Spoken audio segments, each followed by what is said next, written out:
Hello everyone and welcome back to the studio. Today is a very exciting day as we open the Academy of Collage, or should I say Flanzella Collage. Wait, that wasn't right. Flanzella College. Since I started this channel, I have had so many questions on different things and I do my best to make videos about them. But what if I made a short course that covered everything that I could rapid fire off and use your questions that you've asked me in the past to get them all done in one video? That's what we're doing today. For about a year now, I've wanted to have my own course and I'm getting there. I think I'll be able to have one done by the end of the year. But for now, I wanted to answer all of your questions in videos that you guys could find easy and listen to very quickly. So without further ado, let's cut the ribbon and open Flanzella Collage College!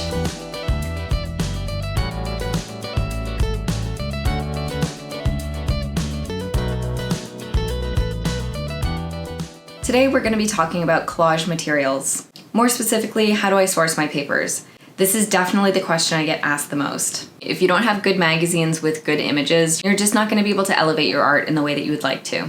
I first discovered vintage magazines in 2020. It became my obsession, and I guess it's been 4 years now.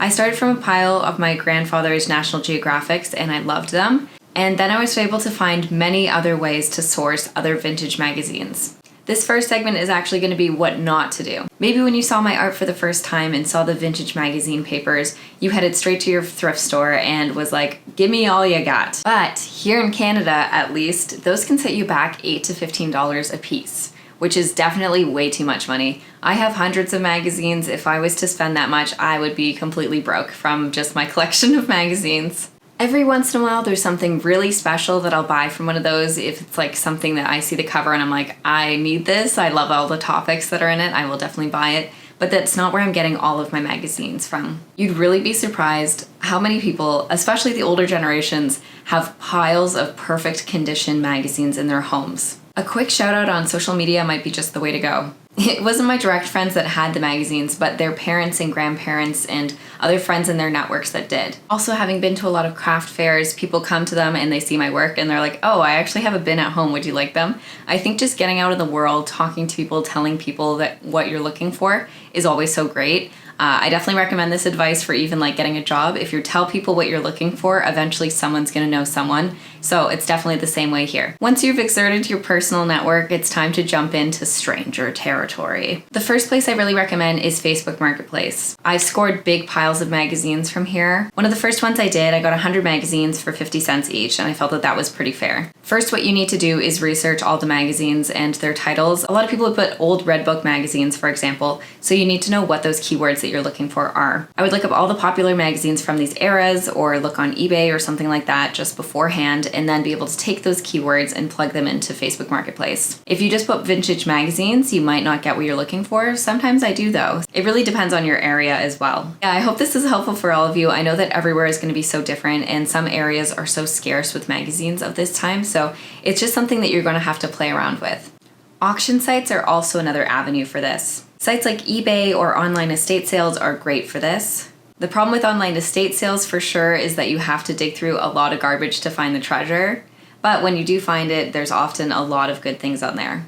As you're maybe realizing too that this takes a lot of time, I think that people don't really think about the whole process of collage art. Collage process is very thorough and it doesn't start when you pick up the papers and start creating. It starts when you're finding the pieces, and for that it's going to take a lot of work. So you need to have patience, but perhaps my greatest success is not any of these avenues, but actually a completely other one that I couldn't have imagined. In February of 2020, I went to a vintage show and I didn't really think too much of it. My friend invited me, I went. I walked through tables and tables of artifacts until I came to a booth full of vintage ads. There, I talked to the woman for what felt like an hour about all of the cool things that she had been finding. It didn't really click in that moment, but once I got online and started talking to her, I realized like I could definitely be using her extra papers for making collages. And so I asked her, I was like, so what do you do with the rest of the magazines? Like I see you're only collecting like specific ads. And she's like, I've been tossing them. And I was like, well, I'm an artist. I would love to be able to work with you and be able to pick up all the pieces that you don't need. And so that's when her trash became my treasure. This is one of those serendipitous, lucky things that I'm not sure how often this could happen for other people. I do have faith that there's other antique dealers out there that would be willing to help another collage artist out. It's just a matter of going to as many antique fairs as you can, I guess, and trying to find people that have maybe similar things, maybe they have magazines in their booth, ask them where they're getting them, and then maybe they can figure it out from there with you. For me, it's great because I'm not really asking for one thing or another. Most of them are Life magazines that she gets, but this way I'm able to get a variety of really interesting papers from a whole load of different magazines. And it's kind of nice not knowing what's going to be in them because it's almost like a surprise for me. Rather than getting full magazines, I'm usually getting papers that are cut down the sides. So it's really interesting to try to figure out where they're from, what year they are. It's like a mystery box. Besides vintage shows and maybe finding people online, you could also just go to the thrift stores that I spoke about before and talk to the people there. Maybe they know someone, or maybe they do have a whole trunk full of them somewhere. I think the most important thing I'm saying here is that if you talk about it, you're gonna find what you're looking for. The things you need are out there, but you need to make the path to them.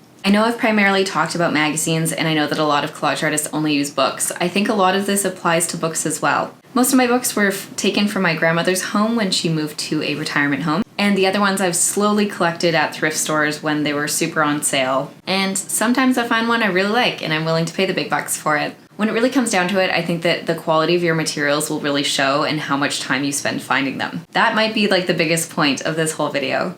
It does take time. There's no easy solution, but there might be one easy way. And that is, as of today, I've released my digital catalog that you guys can download. If you live in an area that doesn't have pieces, I know it can be really difficult.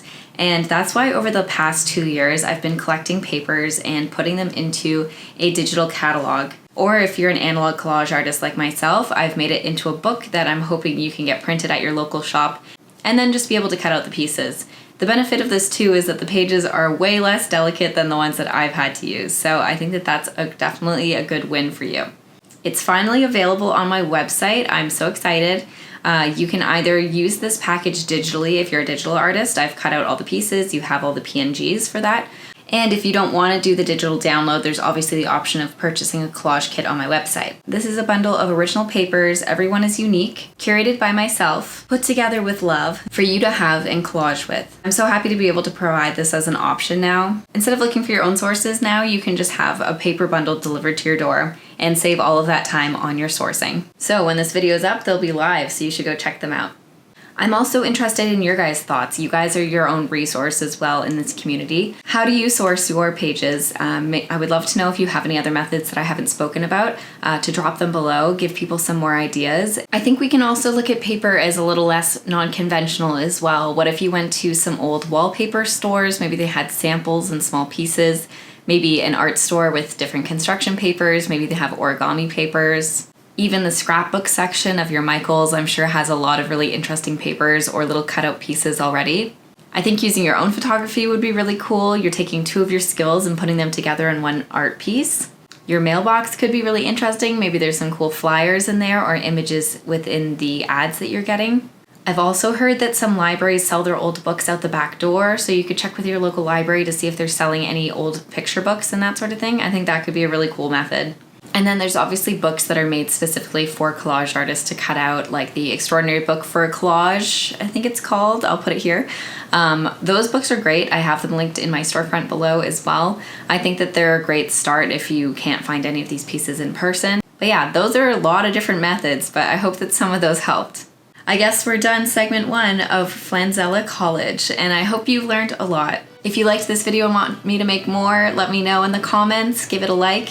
I'm definitely interested in expanding this curriculum for you guys, so let me know what you want to hear about next. If you haven't already, please subscribe to the channel so you'll see all the rest of them coming out shortly. Okay, that's it for me. I'll see you guys soon. Bye!